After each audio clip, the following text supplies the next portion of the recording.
우울증에 대한 이야기를 시작하려 합니다. 저 스스로도 우울감에 고생하고 다양한 방법과 정보를 통해 극복해보고자 노력했습니다. 현재도 진행 중인 제가 느낀 점을 모아서 저 이외에 우울증을 겪고 있는 분들과 그 곁에서 함께하는 분들 모두를 위해 조금이나마 도움을 드리고 싶은 마음을 담은 내용입니다. 저는 전문가는 아니지만 이 영상의 내용은 진정성 있는 정보를 전달하기 위해 만들어졌습니다. 혹시라도 잘못되었거나 수정이 필요한 부분은 꼭 댓글에 남겨주세요. 시작하겠습니다. 우선 명확히 해야 할 것이 있습니다. 단순히 기분이 우울한 상태와 임상적 우울증은 다릅니다. 우울증은 슬픈 감정, 무기력감, 흥미상실을 주요 특징으로 하며 이러한 상태가 2주 이상 지속되어 일상생활에 심각한 어려움을 초래하는 뇌질환입니다. 기분의 문제가 아닙니다. 스스로 우울증인지 판단하려면 다음 증상들을 확인해 보세요. 먼저 핵심 증상 2가지입니다. 하루 대부분 우울한 기분이 거의 매일 지속되거나 이전에 즐거웠던 거의 모든 활동에서 흥미를 느끼지 못하는 경우입니다. 이 2가지 중 최소 하나는 반드시 포함되어야 하며 나머지 증상들과 합쳐 총 5가지 이상이 해당되고 이런 상태가 2주 이상 지속된다면 우울증으로 진단됩니다. 조금이라도 의심된다면 정신건강의학과 방문을 권장합니다. 점검 항목은 설명란에 적어 두겠습니다. 또한 정신건강의학에서 처방하는 약물의 화학성분과 작용 원리에 대해서도 영상으로 제작 중입니다. 우울증의 원인은 한 가지로 단정할 수 없으며 여러 요인이 복합적으로 작용합니다. 첫째, 생물학적 요인. 즉, 뇌신경 전달물질 불균형이 가장 핵심적인 원인 중 하나입니다. 이는 항우울제로 치료 가능하니 너무 복잡하게 생각하지 않아도 됩니다. 둘째, 유전적 요인. 직계 가족 중 우울증 환자가 있으면 발병 위험이 다소 높아질 수 있습니다. 셋째, 환경적 요인. 사랑하는 사람의 죽음, 이별, 실직, 경제적 문제 같은 심리적 충격이 유발 요인이 됩니다. 요즘 시대에 피하기 어려운 요인들이죠. 넷째, 신체적 요인. 특정 질환이나 복용 중인 약물도 우울증을 유발할 수 있습니다. 중요하다고 생각되는 부분은 원인 파악보다는 앞으로 어떻게 생활해야 하는가에 대한 노력입니다. 우울증의 대표적인 역기능, 첫 번째는 바로 사회적 고립입니다.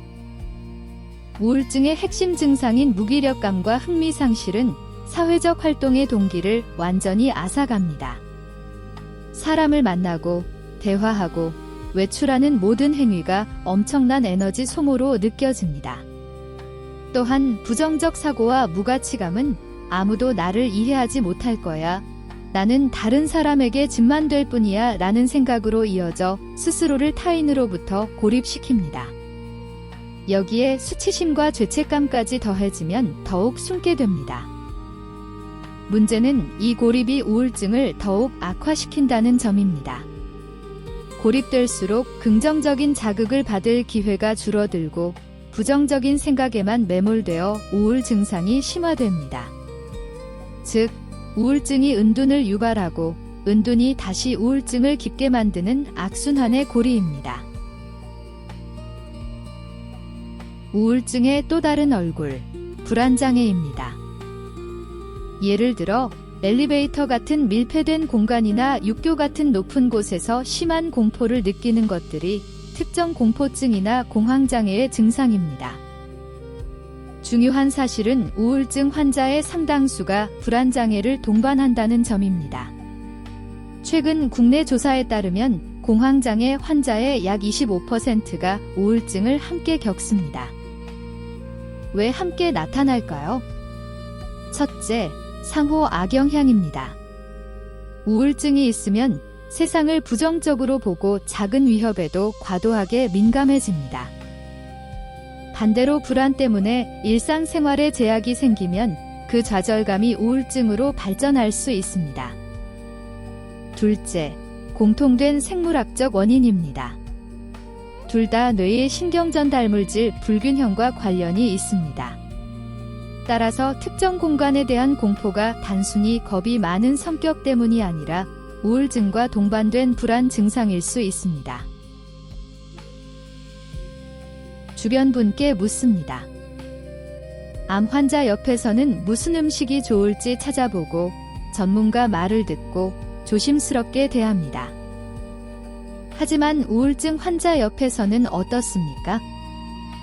공부도 안 하고 그냥 내 생각엔 도움될 것 같아서 또는 확인도 안 된 남들이 하는 말에 따라 행동하고 너를 위해 라는 말 한마디로 끝냅니다.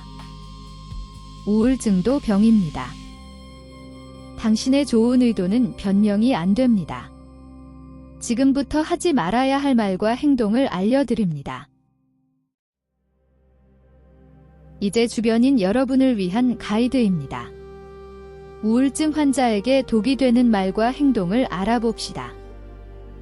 첫 번째, 섣부른 조언입니다. 긍정적으로 생각해. 이 말이 독이 되는 이유는 우울증은 생각의 습관이 아닌 뇌 기능의 문제입니다.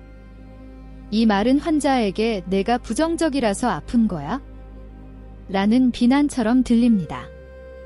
긍정적으로 생각할 수 없는 자신을 더욱 탓하게 만듭니다. 운동 좀 해봐. 햇볕 좀 쬐어. 이런 말들도 독이 됩니다. 물론 운동과 햇볕은 도움이 됩니다. 하지만 침대에서 일어나는 것조차 버거운 상황에서 이런 조언은 실천할 수 없는 자신에 대한 무력감과 죄책감만 더합니다. 다들 그렇게 힘들어. 너만 힘든 거 아니야. 라는 식의 말은 가장 큰 독이 됩니다. 위로의 의도였겠지만 환자의 고통을 별것 아닌 것으로 치부하는 말입니다. 자신의 힘듦이 무시당했다는 생각에 더 깊은 고립감을 느낍니다. 대신 많이 힘들겠구나 또는 충분히 그럴 수 있어 과 같은 공감하는 느낌의 대화 방식을 권장드립니다. 간단한 해결책 제시는 상대방의 노력이 부족한 것처럼 느끼게 만듭니다. 두 번째는 감정의 평가와 비난입니다. 환자의 감정을 있는 그대로 받아들이지 않고 옳고 그름을 판단하려는 태도입니다. 왜 그렇게 예민하게 굴어? 그만 좀 우울해해. 라는 식의 대화는 매우 큰 독으로 작용합니다. 우울한 감정은 환자가 선택한 것이 아닙니다. 이는 팔이 부러진 사람에게 그만 좀 아파해라고 말하는 것과 같습니다. 자신의 감정 자체를 비난받는다고 느끼게 됩니다. 너보다 더 힘든 사람도 많아 와 같은 말은 고통은 상대적인 것이 아닙니다. 이 말은 환자가 자신의 힘듦을 표현할 자격조차 없다고 느끼게 만들며 입을 닫게 만드는 가장 나쁜 말 중 하나입니다. 감정이 옳은지 그른지 평가하지 마세요. 그저 그렇게 느끼고 있다는 사실을 인정해 주세요. 세 번째, 섣부른 해결 시도와 압박입니다. 상황을 빨리 해결해주고 싶은 조급한 마음에 환자를 다그치거나 부담을 주는 행동입니다. 내가 뭐 도와줄까? 라고 묻고 구체적인 답이 없으면 실망하거나 화를 내는 행동 같은 경우입니다. 우울증 환자는 자신이 무엇을 원하는지, 어떤 도움이 필요한지조차 모를 때가 많습니다. 막연한 질문은 스스로 해결책을 찾아내라는 압박으로 다가옵니다. 억지로 약속을 잡거나 사람들이 많은 곳으로 끌고 나가는 행동은 좋은 의도라도 환자에게는 엄청난 에너지 소모와 스트레스가 됩니다. 이는 오히려 상태를 악화시키고 당신을 피하게 되는 계기가 될 수 있습니다. 병원 가봤어? 약은 먹고 있어? 라고 계속 말하는 것은 치료 과정을 계속 확인하는 것으로 받아들여지며 환자를 믿지 못하고 있다는 인상을 줍니다. 결론적으로 심한 압박감을 주게 됩니다. 치료는 전적으로 환자와 의사의 몫입니다. 회복 과정을 재촉하지 마세요. 인내심이 가장 큰 도움입니다. 그렇다면 어떻게 해야 할까요? 첫째, 판단 없이 들어주세요. 그랬구나, 정말 힘들었겠다처럼 상대의 감정을 있는 그대로 인정하고 공감해주는 것이 가장 중요합니다. 해결책을 주려 하지 말고 안전하게 감정을 털어놓을 수 있는 상대가 되어주세요. 둘째, 구체적으로 제안하세요. 뭐 도와줄까? 대신 쓰레기는 내가 버려줄게. 같이 잠깐 5분만 산책할까? 처럼 환자가 선택하기 쉽고 부담 없는 구체적인 제안이 좋습니다. 거절해도 괜찮다는 말을 꼭 덧붙이세요. 셋째, 그저 함께 있어주세요. 특별한 무언가를 하지 않아도 됩니다. 그냥 옆에서 조용히 자기 할 일을 하거나 함께 TV를 보는 것만으로도 환자는 혼자가 아니라는 사실에 큰 위안을 얻습니다. 넷째, 기다려주세요. 우울증은 회복에 시간이 걸리는 병입니다. 조급해하지 않고 꾸준히 곁을 지키며 지지해주는 것이 가장 큰 도움입니다. 이제 당사자 여러분을 위한 가이드입니다. 우선 명확히 해야 할 것이 있습니다. 우울증은 의지로 이겨낼 수 있는 병이 아니며 전문가의 도움이 반드시 필요합니다. 하지만 스스로 할 수 있는 것들도 있습니다. 작은 생활 습관 개선, 건강한 루틴 만들기, 자신에게 맞는 방법 찾기. 이것은 더 노력하라는 이야기가 아닙니다. 자신을 부드럽게 돌보는 방법을 찾자는 이야기입니다. 다음 슬라이드에서 실천 가능한 단계들을 다룰 것입니다. 기억하세요. 회복은 직선이 아닙니다. 작은 발걸음 하나하나가 중요합니다. 회복을 돕는 생활 습관 개선입니다. 이것들이 우울증을 치료하지는 않지만 도움이 될 수 있습니다. 규칙적인 움직임. 격렬한 운동이 아니라 부드러운 움직임입니다. 이에 대해서는 별도 영상에서 자세히 다룰 예정입니다. 균형 잡힌 영양. 당신이 먹는 것이 뇌 화학작용에 영향을 줍니다. 이것도 별도 영상에서 다룹니다. 수면 위생. 양질의 수면은 정신 건강에 매우 중요합니다. 역시 별도 영상 예정입니다. 작은 기쁨을 주는 활동. 음악, 예술, 자연 등 당신을 위로하는 것을 찾으세요. 중요한 점은 지금 당장 이것들을 할 수 없어도 괜찮습니다. 억지로 하지 마세요. 준비됐을 때 시작하세요. 전문가의 도움은 받아야 합니다.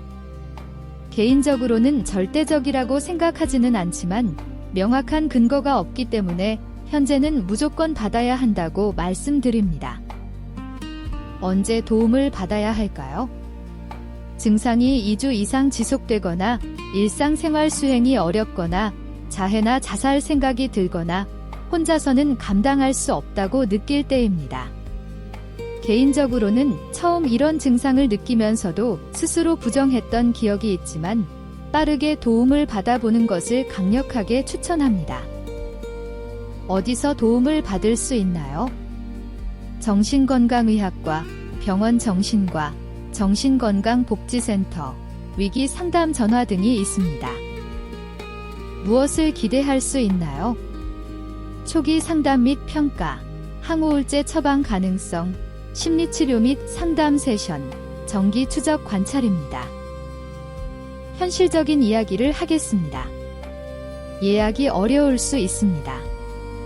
모든 치료사가 완벽하지는 않습니다. 그래도 전문적 도움은 여전히 필요합니다. 한 번의 나쁜 경험으로 포기하지 마세요. 마지막 메시지입니다. 우울증을 겪고 있는 분들에게 하고 싶은 말은 이것은 실제 질병이지 성격의 결함이 아닙니다. 도움을 요청하는 것은 강함이지 약함이 아닙니다. 회복은 가능하다고 믿고 있습니다.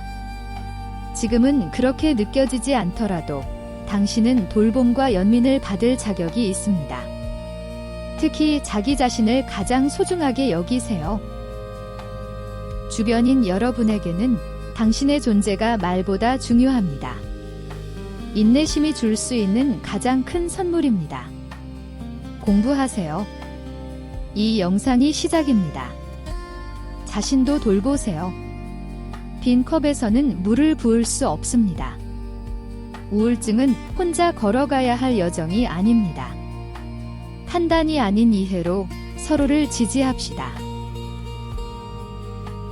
젠틀 마인드 스페이스였습니다.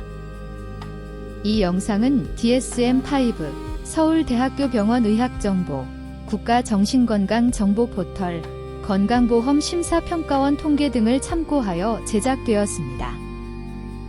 다음 영상에서는 우울증을 위한 생활습관 개선을 구체적으로 다룰 예정입니다. 부드러운 움직임, 영양과 뇌건강, 수면위생 등이 주제입니다. 기억하세요. 당신은 혼자가 아닙니다. 필요하다면 이곳에 어떤 글이라도 남겨주세요.